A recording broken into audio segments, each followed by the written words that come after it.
saya ucapkan kepada Ibu Kepala Sekolah telah memfasilitasi calon guru penggerak seperti saya. Rekan-rekan semua, ini merupakan salah satu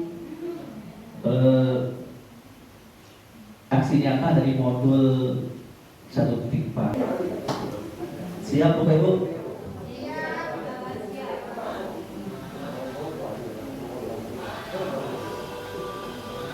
Masih nuansa Piala Dunia ya.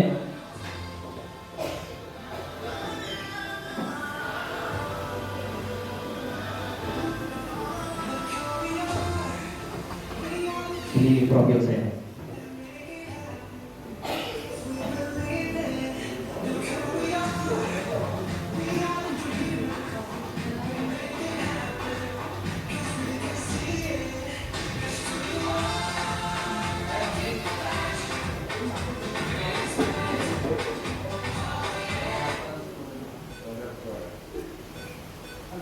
Baik, sebelumnya silakan buka grup WA kita. Situ sudah saya kirim pandet. Asik. Iya, semoga tidak akan tertidur. Sudah?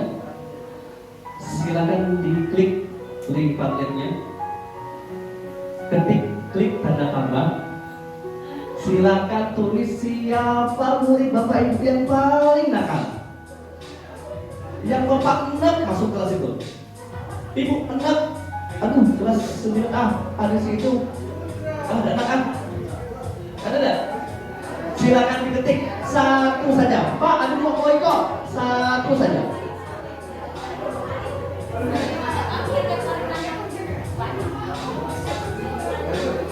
Sekarang sudah langsung kirim.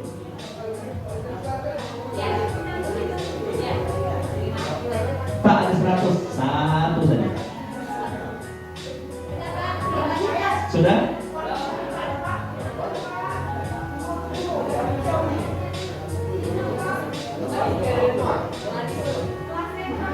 Oh boleh, dengan kelasnya boleh.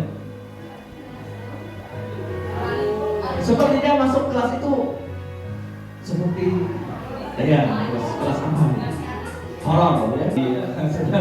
Kalau saya banyak kan ada video, ya. Nanti lihat anak-anak tidak enak. Baik. Iya. Simpan dulu Bapak Ibu ya. Kita simpan. Nanti kita buka di akhir sesi ya. Oke, kita simpan dulu. Ada sudah dikirim semua? Oke, saya berusaha untuk membawakan ini di dalam suasana training biar Bapak Ibu tidak panik. Mudah-mudahan. Karena ini jam luar biasa. Saya minta sama Ibu kemarin hari Jumat, ya. Jumat. Jadi bisa sarapan pagi. Ini mau makan siang gimana dulu? Oke, sudah ya. Nanti kirim ya. Baik Bapak Ibu. Saya berharap kita ini mewujudkan semua anak menjadi bintang. Suatu hal yang menggelitik di Jumat minggu kemarin dengan Pak Azhari, Pak Dhani sehabis ngajar ya. Pak Azhari bilang ada 2 hal setidaknya kemampuan guru di abad 21 ini. Yang pertama itu bisa memanfaatkan teknologi, bukan menguasai ya, memanfaatkan. Kita manfaatkan ya teknologi. Yang kedua, guru harus multitasking. Apa multitasking? Kalau multitasking itu bisa menguasai banyak hal. Wabil khusus ilmu psikologi yang dulu kita anggap ini mainannya guru BK saja, tapi enggak. Bapak Ibu ya, di masa abad 21 ini semua guru harus bisa sedikit-sedikit menguasai ilmu psikologi. Oke, saya mau buat simulasi dulu sebelum kita mulai sesi ini. Silakan Bu Aisyah dan Bu Dirhana dulu ya. Kamu nanti Kita ini gak cuma guru, kita kan punya anak yang bisa kita manfaatkan. Coba Bu Aisyah, saya gak punya duit.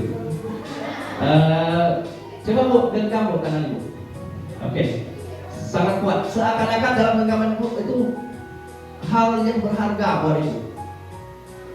Bukan calon ya, bukan calon. Maaf ya, kalau ini.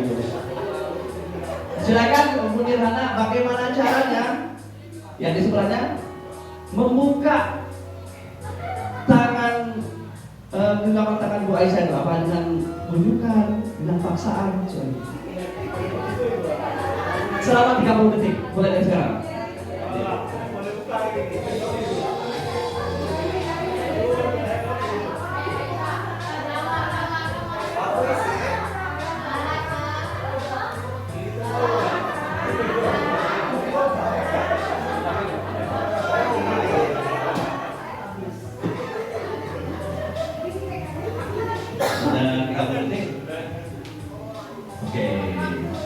Oke, sudah. Iya, baik Bu. Oke, Bu Nirhana silakan cerita pengalamannya. Membuka akan. Baik, terima kasih Pak Asri. Untuk membuka yang demikiannya tadi kita pastikan itu sebenarnya susah, membutuhkan tenaga yang besar. Ya, mungkin ada trik sendiri bagi setiap orang untuk membuka hal yang besar seperti tadi. Ya, demikian Pak Asri. Untuk bagian yang membuka, yang dibuka. Menahannya susah Pak.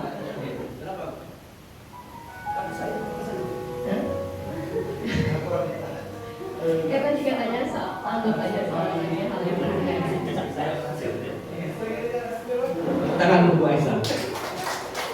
Baik Bapak Ibu semua, berarti dalam hal ini yang punya kontrol siapa kira-kira? Bu Aisyah atau Bu Nirhana? Yang punya kekuasaan? Bu Aisyah, betul. Bu Aisyah bisa aja buka kan tangannya, tapi dia memilih untuk menutup tangannya dengan kuat walaupun dipaksa, perlu dibujuk tadi. Baik Bapak Ibu, nah inilah disiplin positif yang kita pelajari. Dari saya pelajari di grup penggerak dan selalu saya bagikan ke Bapak Ibu semua, dan saya harapkan Bapak Ibu juga menjadi bagian dari ini gitu ya. Karena kita semua adalah guru penggerak. Nah ini Bu, bahwa seorang psikiater dan pendidik Glaser namanya dalam kontrol teori yang disebut choice theory merupakan beberapa miskonsepsi. Nah, itu kita merasa kita bisa mengontrol murid dengan power yang kita miliki, ya. Padahal murid kita mungkin merasa terpaksa melaksanakan kontrol. Mereka memang tidak akan ngomong ya, mereka tidak akan bicara, tapi kita merasa kita bisa mengontrol murid-murid kita. Yang kedua, ilusi bahwa penguatan positif, efektif, dan bermanfaat. Kemudian yang ketiga, ilusi bahwa kritik dan membuat orang merasa bersalah dapat menguatkan karakter. Nah, gimana ketika gitu? Banyak berbuat ini, banyak bolos dan segala macam. Kita buat dia merasa bersalah, harapan kita dia bisa berubah. Nah yang terakhir lah ilusi bahwa orang dewasa memiliki hak untuk memaksa. Jadi ini Bu, 4 miskonsepsi terhadap kontrol kita terhadap murid kita. Kemudian seorang pakar leadership Stephen Covey menyampaikan bahwa bila kita ingin membuat kemajuan perlahan, sedikit-sedikit ubahlah sikap atau perilaku Anda. Namun bila kita ingin memperbaiki cara-cara utama kita, maka kita perlu mengubah kerangka acuan kita. Ubahlah bagaimana Anda melihat dunia, bagaimana Anda berpikir tentang manusia. Ubahlah paradigma Anda, skema pemahaman, dan penjelasan aspek-aspek tertentu tentang realitas. Jadi Disiplin yang kita pahami apa biasanya? Hukuman ya, betul ya? Kata disiplin juga sering dihubungkan dengan hukuman. Padahal itu sungguh berbeda. Karena belajar tentang disiplin positif tidak harus dengan memberikan hukuman. Justru itu adalah salah satu alternatif terakhir, dan kalau perlu tidak digunakan sama sekali. Berarti kalau ada disiplin positif, ada disiplin negatif? Tidak, Bapak Ibu ya. Yang ada disiplin biasa. Nah, terus ada disiplin positif. Dalam budaya kita, makna kata disiplin dimaknai menjadi suatu yang dilakukan seseorang pada orang lain untuk mendapatkan kepatuhan. Kita cenderung menghubungkan kata disiplin dengan ketidaknyamanan. SMP 2 sejuk? Biar tidak ngantor. Baik, ini pendapat Kiai Hajar Dewantara, salah satu yang dipakai pendapat di bergerak ini ya. Di mana ada kemerdekaan, disitulah harus ada disiplin yang kuat. Sungguh pun disiplin itu bersifat self disiplin, yaitu kita sendiri yang mewajibkan kita dengan sekeras-kerasnya. Tapi itu sama saja, sebab jikalau kita tidak cakap melakukan self disiplin, wajiblah penguasa lain, mungkin guru ya, mendisiplinkan diri kita. Dan peraturan demikian pula harus ada dalam suasana yang merdeka. Maka nanti yang ada bukan peraturan kelas, tapi keyakinan kelas ya. Contoh, mereka semua yakin bahwa itulah yang akan mengikat dia dalam suasana yang merdeka. Gozen dalam bukunya Pesta Sering School Disiplin menyatakan arti daripada disiplin berasal dari bahasa Latin yang artinya belajar. Kata disiplin juga berasal dari kata yang sama dengan disciple, yaitu murid atau pengikut. Untuk menjadi seorang murid atau pengikut, seseorang harus paham betul alasan mereka mengikuti suatu aliran atau ajaran tertentu. Jadi Ibu ya, Bapak Ibu, mereka harus paham betul alasan mengapa mereka mengikuti suatu aliran atau ajaran tertentu. Sehingga motivasi yang terbangun adalah motivasi intrinsik dari dalam dirinya sendiri, bukan dari luar. Baik, nah salah satu nilai-nilai kebajikan yang sudah kita pelajari adalah profil pelajar Pancasila. Yang pertama yaitu beriman, bertakwa kepada Tuhan Yang Maha Esa dan berakhlak mulia. Yang kedua, mandiri, bernalar kritis, berkebinekaan global, gotong royong, dan juga kreatif. Nah, ini nilai-nilai kebajikan yang ada dalam disiplin positif, Bapak Ibu ya. Nah, sekarang mari kita renungkan dulu.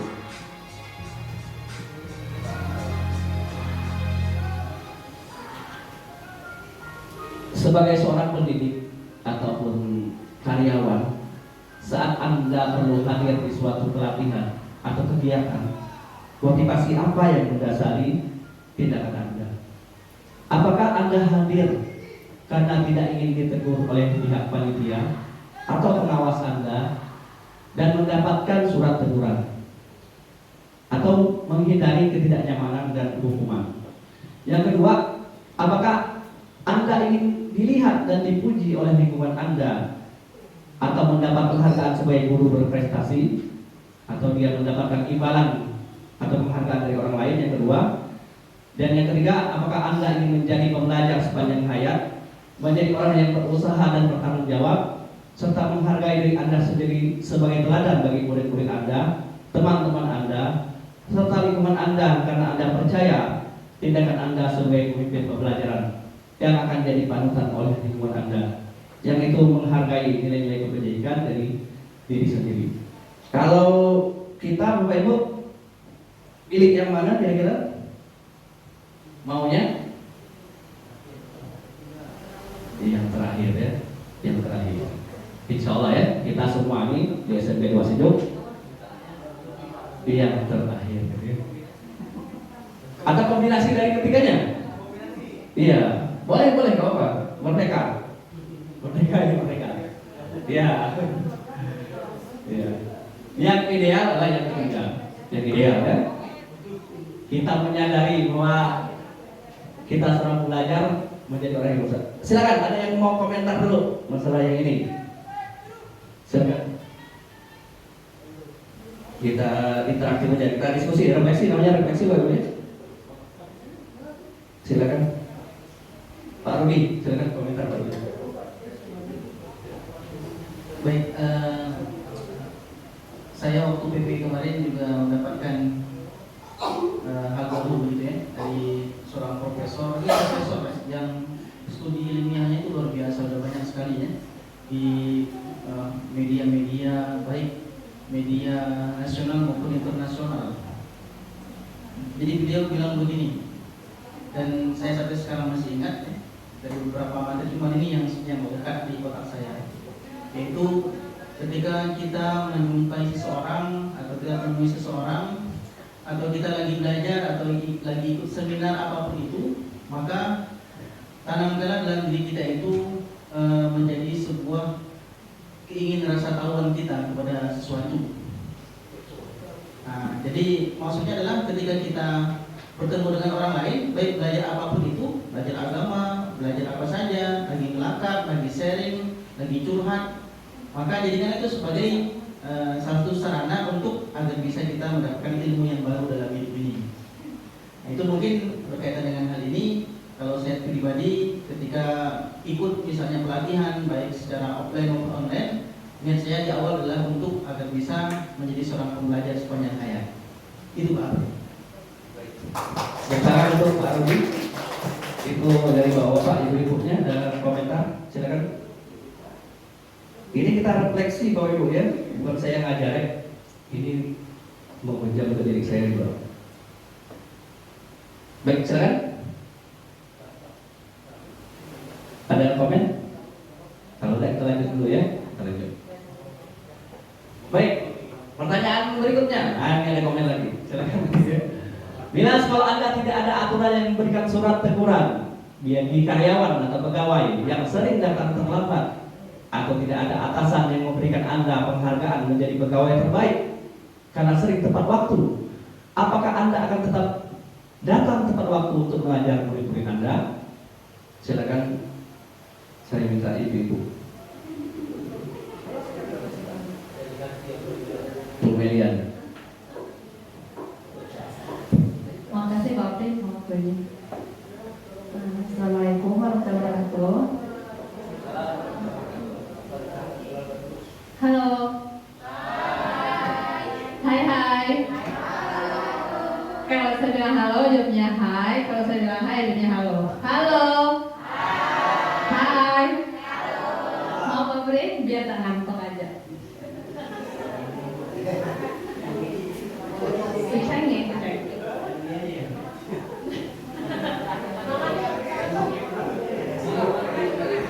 Baik, kalau dari saya Pak Pri, karena kemarin telah mendapat ilmu lah tambahan selama PPG, alhamdulillah. Bukan yang menggurui Pak, Bapak Ibu semuanya juga. Kalau saya, insya Allah saya akan berusaha terus untuk datang dan mengajar anak-anak, karena bagi saya bertemu dengan mereka itu membuat kebahagiaan bagi saya, dan untuk tanggung jawab pun saya tidak mau di akhir nanti ditanya apa yang telah kamu berikan kepada murid-muridmu di kelas. Itu aja sih Pak kalau menurut saya. Jadi insya Allah saya walaupun tidak diberi penghargaan, tidak ada surat teguran, insya Allah kalau saya bisa saya akan masuk. Kecuali saya sakit, saya akan bilang kepada atasan, Bu, Pak, saya tidak bisa masuk dengan alasan seperti ini. Begitu Pak Pri, terima kasih. Kemudian dalam ya, dan yang menyangkut akhirat. Ngeri. Ya, dan ikut akhirat. Silakan. Siapa ya? Bu Yo. Silakan Bu Yo. Sedikit komentar Bu Yo.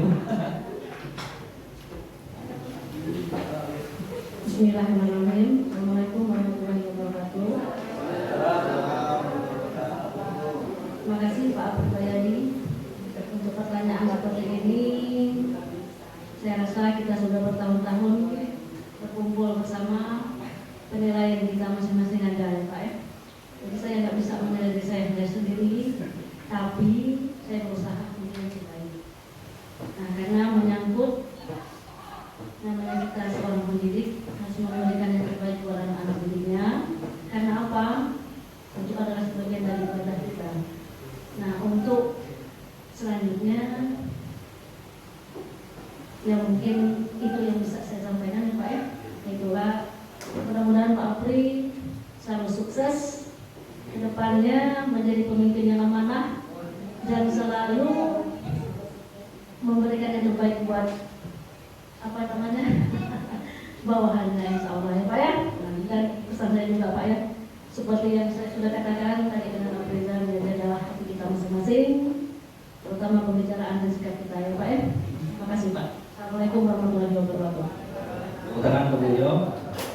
Baik, menurut Anda dari 3 jenis motivasi yang disebutkan pada pertanyaan yang tadi ya, yang awal, motivasi manakah yang paling sering banyak mendasari perilaku murid-murid Anda di sekolah? Ini Pak Tias nih, yang BK ya. Yang teman, timbalan atau karena kesadaran? Sebenarnya mereka itu dari hukuman dulu. Dari hukuman dulu ya kan. Nah, kalau saya pribadi biasanya saya hukum dulu, suruh lari ke suruh gitu kan. Nah, setelah dihukum baru kita berikan himbauan masukan untuk mereka gitu Pak. Nah, seperti itu. Ya alhamdulillah sih 1-2 hari berubah gitu.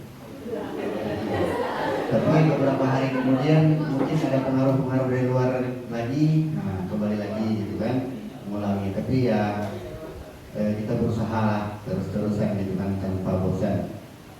Itu Pak Peng. Sekarang untuk Pak Tias. Kepala mohon dicatat. Yang terbaik saya kasih Nadia.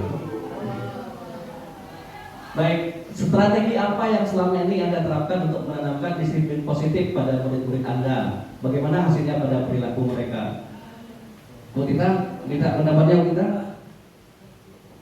Ini yang kedua.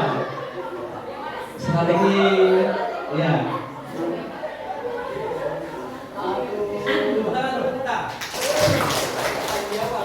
Kalau Tias kan jawabannya memberi hukuman ya.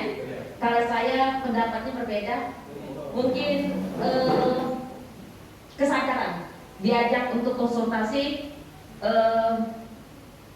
untuk sadar saling sharing tentang kesalahannya, dan dari situ kan dia menyadarkan bahwa perbuatan itu salah, dan nanti dia akan memutuskan langkah apa yang akan dilakukannya untuk merubah supaya dia tidak berbuat seperti itu lagi. Memberikan pemahaman. Pemahaman. Nah, makasih Pak. Biasa tangan. Terima kasih. Dan nilai kebajikan apa yang Anda rasakan penting saat ini untuk ditanamkan pada murid-murid Anda di kelas atau sekolah Anda? Kira-kira sudah sih.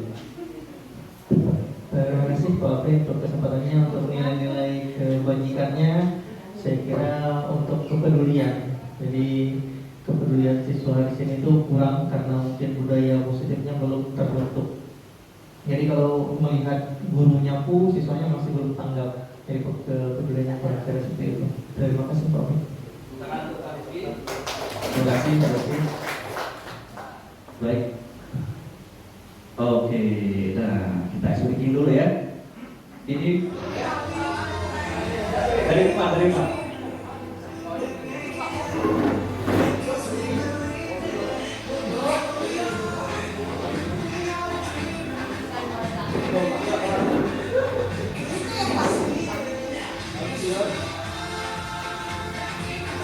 Di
motivasi adalah dorongan yang timbul pada diri seseorang secara sadar untuk melakukan sesuatu tindakan tertentu. Yang pertama tadi ya, menghindari ketidaknyamanan dan hukuman. Murid melakukan disiplin diri karena takut dihukum. Pasti ada. Yang kedua, mereka ingin mendapatkan penghargaan dari orang lain. Ketika murid melakukan disiplin diri karena ingin mendapatkan imbalan atau penghargaan. Nah, ini motivasinya ekstrinsik ya, dari luar, yaitu ketidaknyamanan dan hukuman dan ingin mendapatkan penghargaan dari orang lain. Jadi motivasinya dari luar, otomatis betul. Biasanya nggak awet. Dan yang terakhir adalah menghargai nilai-nilai kebajikan diri sendiri. Jadi murid melakukan disiplin karena sadar akan nilai kebajikan pada dirinya. Dan inilah motivasi yang paling besar. Karena dalam manusia itu hormon, ada sebuah hormon yang namanya hormon dopamin. Hormon dopamin itu akan mengalir deras ketika dia menjadi pemenang, menjadi juara, mendapatkan penghargaan. Tetapi menurut penelitian, hormon itu akan defisit. Lama-lama hormon itu akan defisit karena penghargaan dari pemberian hadiah, penghargaan, segala macam, reward itu akan membuat mereka berada dalam zona nyaman, gitu ya. Ya, dalam zona nyaman dan tidak mau lagi untuk berbuat lebih baik. Nah, itu tidak baik. Hormon defisit ya, dopaminnya defisit. Dan yang lebih baik adalah mereka melakukan karena mereka sadar, karena mereka butuh. Kenapa saya mau pergi ke sekolah mengajar capek-capek? Pagi-pagi bangun, anak tidur dibangunkan. Karena ada sesuatu value yang ingin kita dapatkan dari kita berusaha keras untuk tidak terlambat. Ya. Lambatkan awalnya karena pinjar ya. Lama-lama karena nyaman. Saya mengajar di kelas hari pas saya sakit, pas hari Senin tidak masuk, sakit hari Selasa saya tidak siap. Tidak pakai media, ceramah saja. Ada perasaan tidak nyaman dalam hati saya, tidak puas saya dalam hati saya. Ngapun kayak gini, biar tidak semangat kalau gitu ya. Tidak bisa saya membangkitkan semangat anak-anak ya untuk belajar matematik. Baik itu ibu ya. Karena mungkin kita tidak bisa menularkan semangat itu pada murid-murid kita. Nah, disiplin positif dalam budaya kita, disiplin dimaknai sebagai sesuatu yang dilakukan seorang pada orang lain dengan kepatuhan. Kita cenderung menghubungkan kata disiplin dengan ketidaknyamanan. Sebagai pendidik, tugas kita adalah menuntun peserta didik memiliki disiplin diri sehingga mereka bisa berperilaku dengan mengacu pada nilai-nilai kebajikan universal dan memiliki motivasi intrinsik bukan ekstrinsik. Disiplin positif merupakan salah satu cara untuk menerapkan disiplin yang bertujuan untuk menumbuhkan kesadaran serta memberdayakan anak-anak untuk melakukan sesuatu tanpa sokongan, tanpa ancaman maupun hukuman. Jadi Ibu ya, Bapak Ibu, disiplin positif harapannya kita tidak melakukan sesuatu tanpa ancaman maupun hukuman. Ya, ini Bapak Ibu ya. Ini catatan saya untuk seorang guru, sama mungkin dengan yang tadi ya. Sebagai seorang guru, saat Anda hadir mengajar di kelas tepat waktu, motivasi apakah yang mendasari tindakan Anda? Apakah Anda datang tepat waktu karena tidak ingin ditegur oleh atasan Anda dan kemudian dapat surat peringatan atau SP? Dalam hal ini menghindari ketidaknyamanan dan hukuman, atau Anda ingin mendapatkan pujian dari atasan Anda dan mendapatkan penghargaan sebagai karyawan atau guru berprestasi, mendapatkan imbalan atau penghargaan dari orang lain, atau Anda ingin menjadi orang-orang yang menghargai waktu, menghargai diri Anda sendiri sebagai teladan bagi murid-murid Anda, karena Anda percaya tindakan Anda sebagai guru akan dicontoh oleh murid-murid Anda, menghargai diri sendiri. Manakah motivasi yang paling kuat mendasari tindakan Anda? Atau bahkan kombinasi dari dua motivasi atau bahkan ketiga-tiganya. Direnungkan saja Bapak Ibu ya. Tidak usah kita jadikan di sini, kita merenung masing-masing apakah kita masih di hal yang pertama, di kedua, atau yang sudah yang terakhir. Tidak usah kita terlalu banyak buat renungan kita semua, saya pribadi juga. Nah, ini yang seperti ini. Mari kita kasus Bapak Ibu ya. Iva kurang menguasai pelajaran matematika di pelajaran kami di Bu Fitria, Bu Ayu, Bu Nazirul. Sehingga pada saat pelajaran tersebut berlangsung, dia lebih banyak berdiam diri atau menggambar di buku pelajarannya. Pada saat guru matematikanya, Pak Seno, menanyakan pertanyaan, Iva menjadi gugup. Jadi dia tidak memperhatikan ya, karena dia menggambar tadi. Dan tidak sengaja menjatuhkan tasnya dari kursi, serta tiba-tiba menjadi gagap pada saat berupaya menjawab. Seluruh kelas pun tertawa melihat perilaku Iva yang bicaranya tergagap dan terkejut tersebut. Pak Seno pada saat itu membiarkan teman-teman Iva mentertawakan Iva yang tergagap dan malu luar biasa, dan malahan minta Iva untuk maju ke depan dan berdiri di depan kelas sambil menunjuk hidungnya karena tidak bisa menjawab pertanyaan Pak Seno. Kelas pun makin gaduh dan anak-anak pun tertawa melihat Iva di depan kelas memegang ujung hidungnya. Pertanyaannya, guru matematika, setuju nggak Ibu? Ya, terima kasih Pak Abdi. Sebagai guru matematika, saya tidak setuju, sangat tidak setuju ya Pak. Karena itu memberikan contoh yang tidak baik. Nah, seharusnya kan tadi Pak Seno ya Pak, dia langsung memberikan hukuman. Nah, menyuruh dia maju, kemudian menunjuk hidungnya dan membiarkan siswa tertawa. Nah, di situ saya kurang setuju karena itu seperti suatu bulian gitu ya Pak. Nah, salah satu bulian. Sementara saya sebagai guru matematika paling tidak suka dengan pembulian ya. Nah, jadi mungkin sekian dari tanggapan atau jawaban saya. Terima kasih Pak Abdi. Terima kasih Bu Fit. Tepuk tangan untuk Bu Fitria.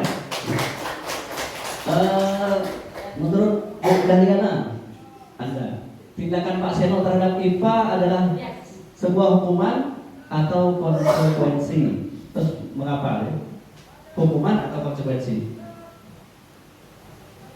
Terima kasih kepada Pak Adri atas kesempatannya. Menurut saya, apa yang dilakukan oleh Pak Seno itu adalah sebuah konsekuensi karena murid tersebut tidak memperhatikan pelajaran dari Pak Seno. Walaupun tindakan yang dilakukan Pak Seno itu saya juga tidak setuju. Karena setiap anak itu berbeda-beda kemampuannya. Tidak semua orang menguasai matematika. Terima kasih Bu Dahliana, tepuk tangan Bu Dahliana. Ada pendapat yang lain, Pak Bagas? Terima kasih Pak Abdi atas kesempatannya. Saya cenderung setuju dengan pendapat dua tadi dari Bu Fitria dan Bu Dahliana. Saya juga tidak suka dengan tindakan Pak Seno. Seharusnya tidak perlu sampai dipermalukan seperti itu ya Pak. Mungkin karena dia kurang menguasai matematika, dia sukanya menggambar, lebih baik diarahkan ke bidang yang lain Pak. Terima kasih Pak. Tangan untuk Pak Bagas. Cukup gambar ya. Jadi hukuman atau konsekuensi? Kira-kira? Hukuman ya. Baik, itu suatu hukuman loh. Nah, konsep disiplin dengan identitas gagal ya. Hukuman lebih cenderung untuk tidak nyaman. Nah, malas ya. Biasa hukum. Murid takut, memaksa, murid menyembunyikan kesalahan, murid menjadi rendah diri. Kemudian untuk penghargaan, ini menurut teori ini, menurut teori ini, itu tidak efektif. Kemudian merusak hubungan karena mungkin membuat iri temannya yang lain, gitu ya. Kemudian mematikan kreativitas. Menurut teori ini, menghukum dengan sistem ranking. Ini benar-benar alhamdulillah kita sudah tidak melaksanakan. Kemudian merampas hak menghargai dirinya. Nah, ini konsep disiplin dengan identitas sukses. Ada konsekuensi. Dia berupa penguatan jangka pendek, kemudian perlu monitoring keberlanjutan, stimulus respon, ya, ada stimulusnya. Kemudian murid menghormati peraturan, kehilangan waktu untuk merenungi kesalahan. Kemudian restitusi, murid bertanggung jawab untuk perilakunya, fokus pada pemecahan masalah jangka panjang, murid menghormati dirinya dan orang lain, teori kontrol, dirinya yang mengendalikan kontrol, seperti tadi ya. Kemudian murid bersemangat memperbaiki kesalahan. Nah ini restitusi ini Bu yang kita inginkan diterapkan pada murid-murid kita yang restitusi. Nah, bukan hukuman atau konsekuensi, tetapi pada restitusi. Jadi mereka menyadari harapannya, ya, harapan. Ya, silakan. Baik, kita ini Bapak ya, konsep disiplin dengan pendekatan restitusi, salah buah cara untuk menanamkan disiplin kontrol pada murid. Restitusi adalah proses menciptakan kondisi bagi murid untuk memperbaiki kesalahan mereka, sehingga mereka bisa kembali pada kelompok mereka dengan karakter yang lebih kuat. Ciri-ciri restitusi adalah bukan menebus kesalahan, namun belajar dari kesalahan. Jadi anak kita coba menyadarkan mereka ya. Ini banyak dialognya gitu. Jadi anak-anak diperlakukan tidak ada lagi anak-anak kita suruh berdiri gitu. Gurunya duduk, muridnya berdiri gitu. Diinterogasi gitu. Harapannya kita buat sama-sama duduk ya. Murid sama guru duduknya sama. Iya, sejajar ya. Jadi mereka biasanya kita suruh berdiri anak-anak ya. Sama, ada saya juga itu sama. Nah, seperti itu. Jadi kita pancing mereka untuk bercerita gitu. Yang kayak psikolog juga. Lah kayak psikolog gitu ya.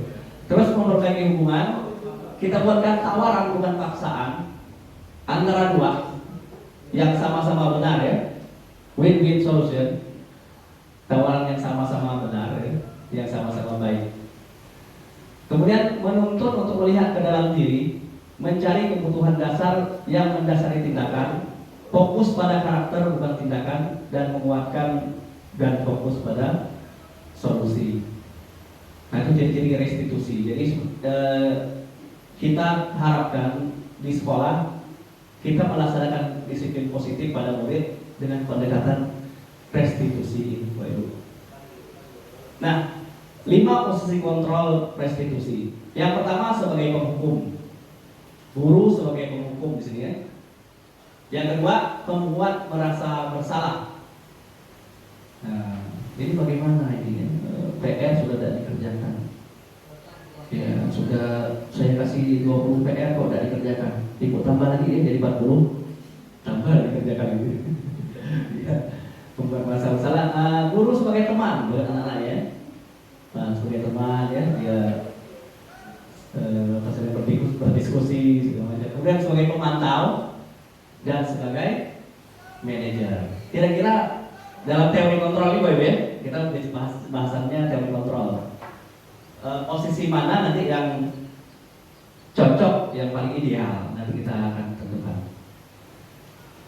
Baik, kita lihat. Misalnya contoh penerapannya ya, kasus murid tidak memakai atribut lengkap saat upacara. Ini paling sering begitu ini. Tadi dia ada. Iya. Setiap minggu kayak gitu lah. Sebagai penghukum, aturan sekolahnya sudah jelas. Tidak boleh harus pakai topi, dasi, atribut lainnya. Nah, ya, aturan sekolah sebagai penghukum ya. Kemudian membuat merasa bersalah. Ini kisah kasus Bu Guru.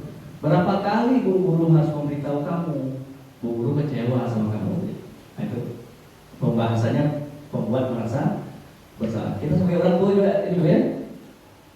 Aduh Pak Wali dan Pak Ferli kan, sebagai orang tua juga. Kita di rumah seperti itu. Jadi ini bukan hanya untuk murid saja, ya. Kita sebagai orang tua juga bisa menerapkannya pada anak-anak kita. Mudah-mudahan.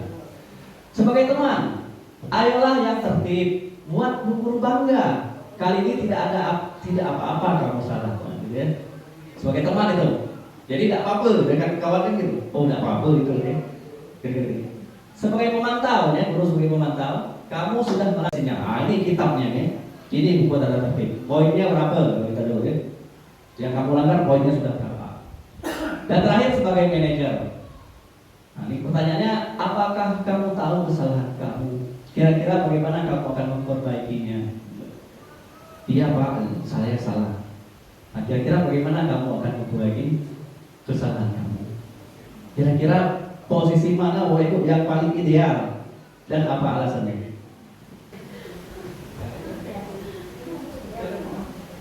Kayaknya yang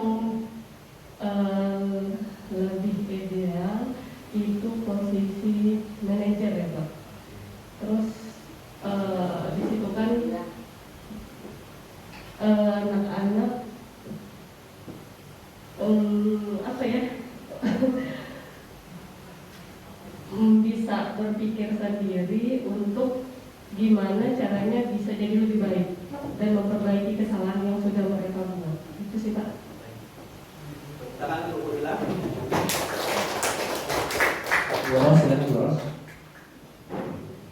Terima kasih Pak Pri. Jawaban saya sama seperti Bu Ira yang kelima.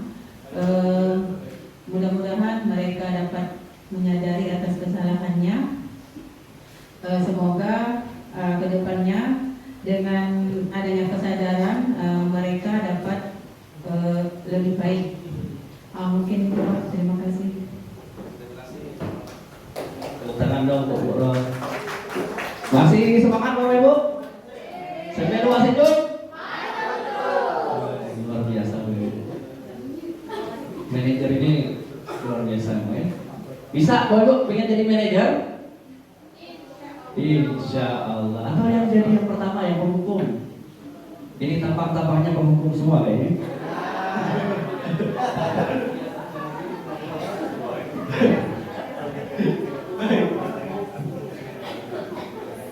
Nah, keyakinan kelas ya. Kita lanjut ke keyakinan kelas. Jadi tidak semua saya bisa cover ya dalam waktu yang 1 jam dan mewakili lah. Nah, keyakinan kelas adalah salah satu disiplin positif yang bisa kita terapkan dalam membangun budaya positif di sekolah. Biasa kita kenal dengan peraturan sekolah atau peraturan kelas ya, tata tertib sekolah. Nah, tata tertib sekolah kita bukan ini Bapak Ibu ya, bukan kita selama ini kita berjalan dengannya. Kita berjalan dengan tata tertib itu ya, selama ini kan.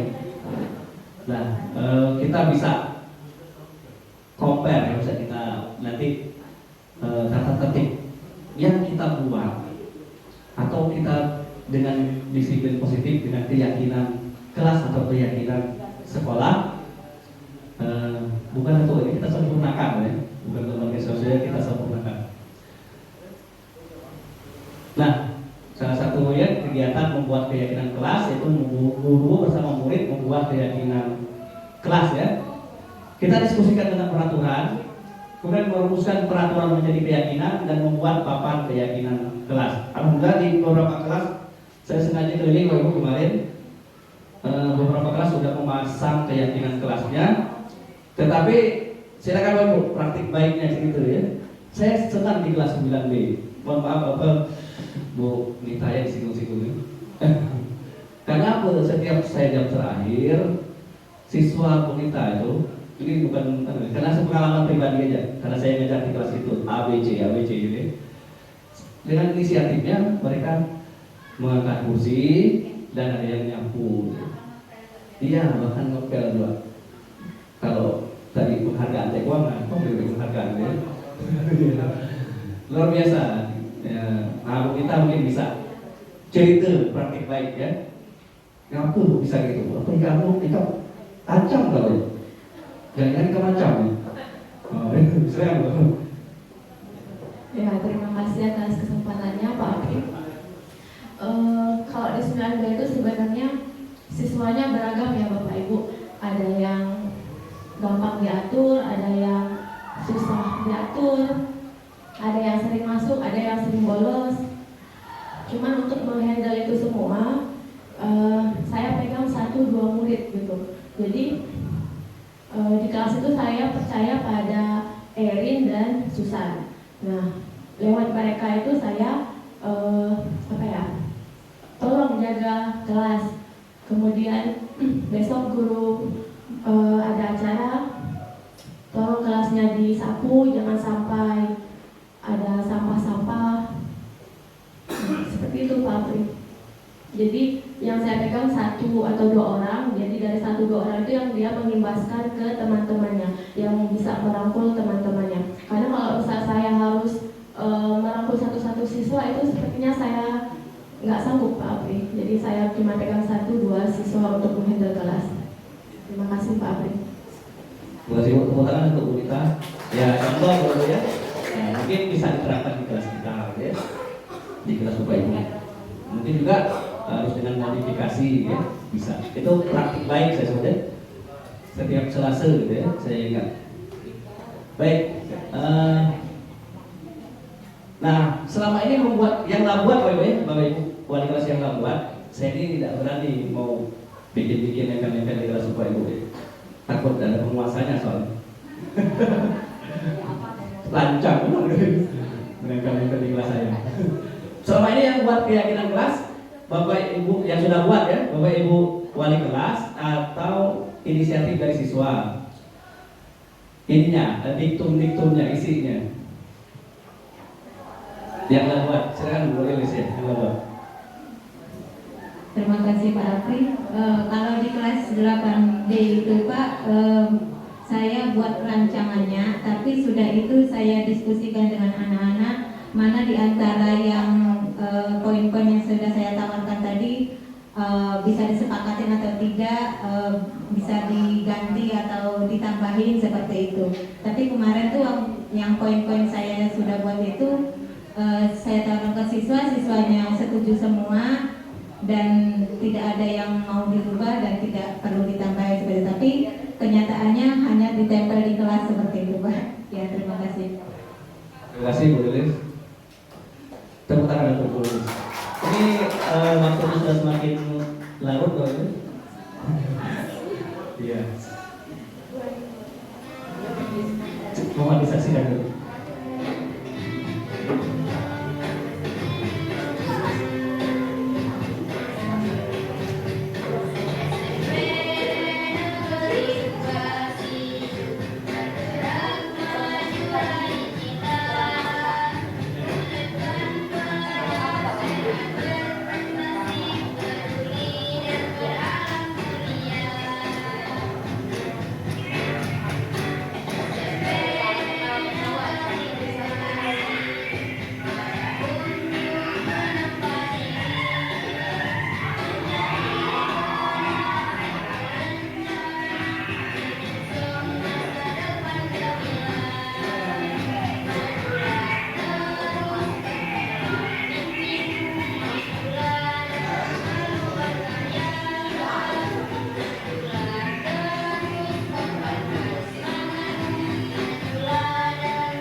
dikenakan sesuai juga. Nomor PRT Pak Guru, saya masuk kelas selalu mematuhi berada kelas. Masuk kelas dan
Iya, minimal ada usaha. Tepuk tangan dulu.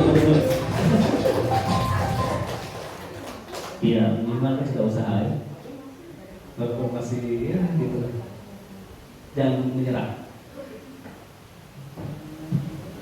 Iya, lebih abstrak dari peraturan berupa pernyataan universal dibuat berbentuk positif, tidak ada kalimat negatif, jangan ada kata, tidak boleh ada kata jangan ya, atau tidak ya. Sedikit saja agar mudah diingat sesuai dengan kondisi kelas dan sekolah agar mudah diterapkan. Murid dilibatkan dalam membuat keyakinan kelas. Iya, intinya di sini murid dilibatkan dalam keyakinan kelas. Saya rasa sudah di penghujung. Kita di terakhir ini segitiga restitusi. Saya tidak usah putarkan videonya ya. Yang pertama kita menstabilkan identitas.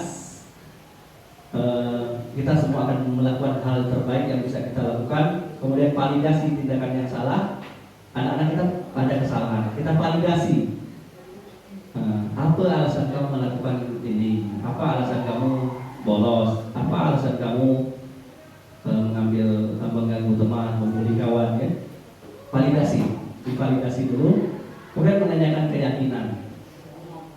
Kira-kira apa yang kita lakukan, apa yang kau lakukan itu baik atau kurang baik? Gimana cara memperbaikinya gitu ya? Kepada siswa kita gunakan segitiga restitusi. Ya kita berusaha ya, namanya juga kita berusaha untuk melakukan disiplin positif. Karena kita terbentur pada undang-undang perlindungan anak. Kalau kita agak keras sedikit, kita kemarin diceritakan guru gembul ya, saya sering nonton guru gembul. Temannya guru gembul tuh guru favorit di sekolah, nyolek anak orang. Karena anak orang berpengaruh kena 3 tahun ya. Nah, itu. Jadi kita itu pada ada itu kita gunakanlah disiplin positif. Berarti bukan berarti kita putus asa, enggak boleh. Terserah kamu lah, nggak gini nggak gitu ya. Kita coba lah, usaha ya. Kita usaha karena semua anak kita tadi adalah bintang. Saya tidak usah ditayangkan. Oke, sudah habis. Nggak usah saya tayangkan. Bapak Ibu tadi masih ingat yang pertama tadi, yang anak sumber tadi, yang Bapak Ibu istimewa tadi. Nah ini anak-anak istimewa ini, iya. Bapak Ibu percaya gak karena ini adalah bintang? Iya. Sudah ketemu belum? Apa namanya keistimewaan dari anak-anak ini? Kita cari Ibu, kita cari keistimewaan mereka dengan budaya positif tadi. Saya gak nyangka juga di kelas itu pas saya bayangkan anak yang saya anggap tidak punya potensi, ternyata dia potensi presentasinya bagus. Kalau Erin, kalau Laudia kan biasa. Kalau ada anak-anak lain yang bisa kayak gitu kan, itu luar biasa ya. Tugas kita bukan ya, membangkitkan anak-anak tersebut yang tersembunyi ya, bakat-bakatnya kita tahu. Untuk itu pembelajaran berdiferensiasi mutlak kita terapkan nanti di kelas-kelas gitu ya, di kelas-kelas gitu. Yakin Bu, saya yakin semua anak kita adalah bintang ya. Ini mulai dua, bintangnya sih kok di 3 ya. Ya, baik. Nah, yakin Bapak Ibu, semua anak kita adalah bintang? Yakin. Yakinnya enggak serius, enggak sungguh-sungguh ini. Ini bintang deh. Ya, kan? Ya, si bintang. Nah, untuk meyakinkan yang silakan Bapak Ibu berhadapan dengan teman di sebelahnya. Silakan. Semuanya berhadapan. Salah satu Bapak Ibu tahu penyakit jantung? Penyakit jantung tahu? Salah satu olahraga penyakit jantung itu apa? Teriak. Salah satu olahraga penyakit adalah teriak. Berteriak. Teriaknya apa? Ini yang bikin ibu saya jantung. Sebut kepada teman sebelah ibu, sama-sama. Murid saya yang bernama bla bla bla adalah bintang. Berani? Habis dari ruangan ini besoknya berani? Apa masih ragu-ragu? Siapa yang ragu-ragu? Yakinkan dulu, yakinkan. Doakan. Ya? Kalau murid guru. Murid guru. Silakan. Pada hitungan ketiga ya. Jadi murid saya yang bernama yang Bapak tulis ibu tulis tadi, satu orang dari yang tiga ya, adalah bintang ya. Siap? Satu. Teriak ya, teriak. Biar otak sakit jantung kan. Biar tak sakit jantung. Dua. Tiga.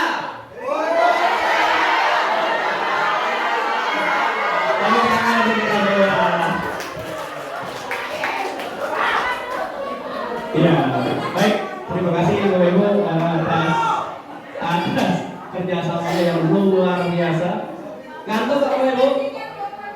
Nah ya, mudah-mudahan apa yang saya sampaikan bermanfaat baik pada diri saya pribadi. Refleksi-refleksi tadi merupakan bahan renungan buat kita semua Bapak Ibu ya. Bukan tidak ada guru terbaik di Serbia Sejuk. Silakan Bu. Oh iya silakan. Silakan Bu. Assalamualaikum warahmatullahi wabarakatuh. Alhamdulillah Pak Apri saya sangat tertarik, semuanya masih nyangkut luar biasa. Alhamdulillah tertarik. Untuk siswa yang dikatakan siswa keistimewaan siswa. Berdasarkan pengalaman ya Pak ya, terutama saya yang boleh dikatakan anak saya sudah tamat SMA, bahkan alhamdulillah sudah duanya sarjana, satunya masih kuliah. Saya pernah ngobrol Pak dengan anak-anak yang bertiga. Dek, bang, kakak, mama nanya, menurut kau apa yang paling berkesan di saat kau dihukum siswa ataupun di saat kalian melakukan kesalahan? Pada dasarnya dari rangkuman yang saya terima dari anak saya yang tiga-tiganya Pak, siswa itu kalau zaman dulu Pak, lebih baik ditempilin Pak daripada dengan kata-kata kita yang kotor. Nah di sini seperti tadi yang disiplin positif ada hukuman tadi Pak ya. Nah hukuman kalau zaman dulu kita nempelin memang gak jadi masalah Pak ya. Istilahnya kita bisa meloloskan emosi kita walaupun sebenarnya nempelnya ya sedikit aja Pak. Tapi kalau sekarang bermasalah. Nah, untuk himbauan bagi kawan-kawan, terutama saya pribadi, saya sudah berusaha untuk jangan sampai mengeluarkan kata-kata yang akan terekam di otak anak-anak. Apalagi dengan kata-kata misalnya anak binatang dan lain-lain. Maaf sebelumnya, kamu ini gini-gini, usaha sedunia muslim janganlah kalian kita keluarkan kata-kata yang kotor seperti itu. Karena terus terang akan terekam di otak anak itu sampai mereka selesai belajar. Jadi berilah hukuman benar yang kata Pak Apri tadi, disiplin yang positif. Walaupun kadang-kadang Pak Apri itu terang, jujur, saya juga belum bisa 100% untuk menjaga kesabaran saya, tidak bisa Pak. Memang anak-anak kita di sini ya namanya anak-anak. Kenakalannya ya seperti itulah, namanya anak-anak. Nggak ada, malah kalau saya pribadi, kalau anaknya nggak nakal, saya malah jadi pertanyaan bagi saya, apakah anak ini ada respon positif atau negatifnya? Jadi istilahnya kalau dia bereaksi itu berarti apakah dia nakal atau dia pokoknya nggak mencurigakan lagi Pak ya.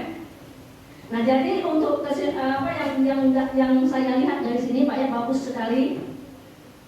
Jangan sekali-sekali kita langsung mengancam anak dengan kata-kata yang yang menyakitkan, hukuman juga dengan ancaman, karena itu terus terang akan terekam di otak kita masing-masing. Itu adalah pendapat dari saya pribadi. pengalaman dari anak saya dan juga pengalaman saya pribadi. Dan mudah-mudahan kita sebagai pendidik sebelum bicara itu ya dipikir untuk anak didik kita. Pada dasarnya mau anak didik kita itu yang terbaik, pasti yang terbaik. Apalagi kita sampai mengucapkan kata-kata yang kotor. Terus terang Pak ya, pengalaman 3 anak saya mereka cerita.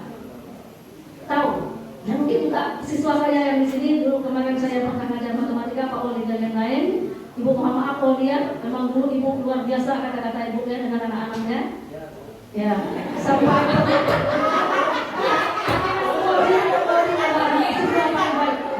siswa paling bagus ya, yang pernah mengangkat olimpiade biologi tingkat provinsi. Saya ingat itu. Ya, sampai alhamdulillah pada hari ini pun dia ditingkat dinas pendidikan, memang prestasinya luar biasa. Sama kayak Pak Walia, mungkin ini Pak Pria, ini anak saya tanamkan, jagalah kata-kata kita sendiri. Makasih, assalamualaikum warahmatullahi wabarakatuh. Luar biasa, terima kasih Bapak. Dan yang terakhir, closing statement dari Ibu Kepala Sekolah sekaligus ini kasih kok ya peserta terbaik menurut Ibu Kepala Sekolah ya pada kesempatan sore hari ini. Kepada Ibu Kepala Sekolah dipersilakan untuk menyampaikan closing statement dan langsung aja diumumkan Bu.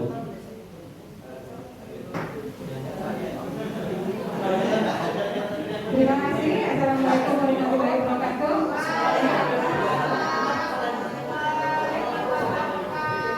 Pak Indo sudah berharap karena berpasangan dengan saya.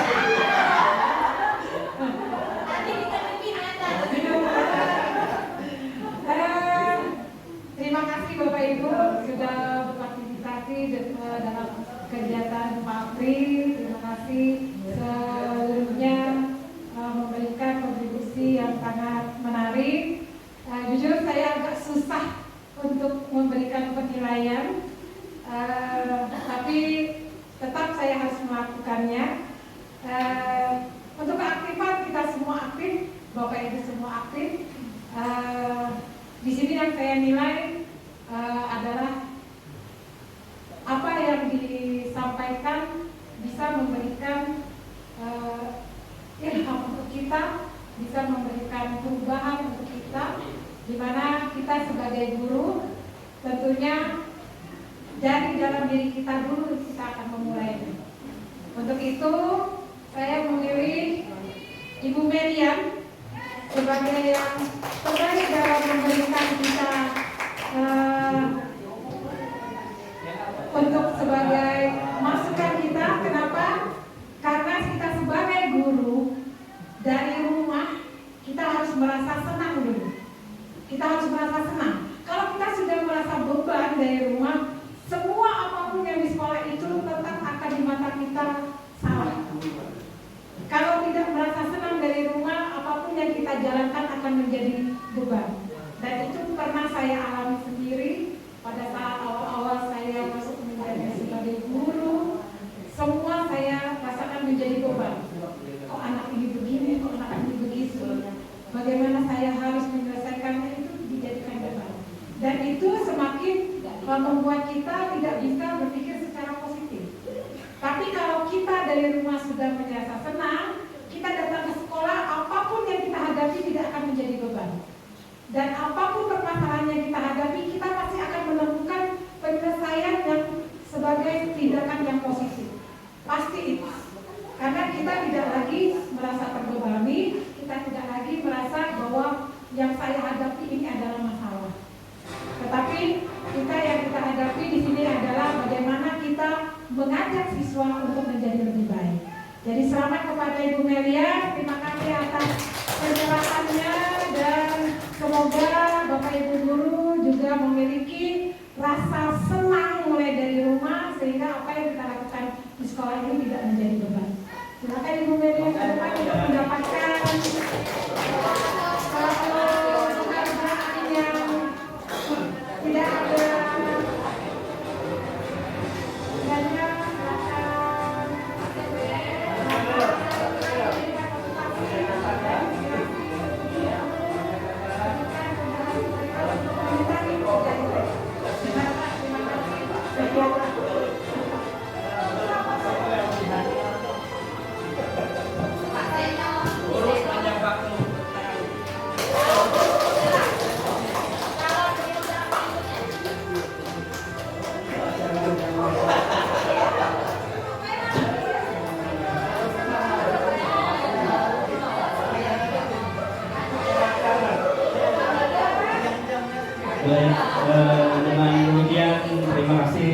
atas kehadiran Bapak Ibu semua yang luar biasa.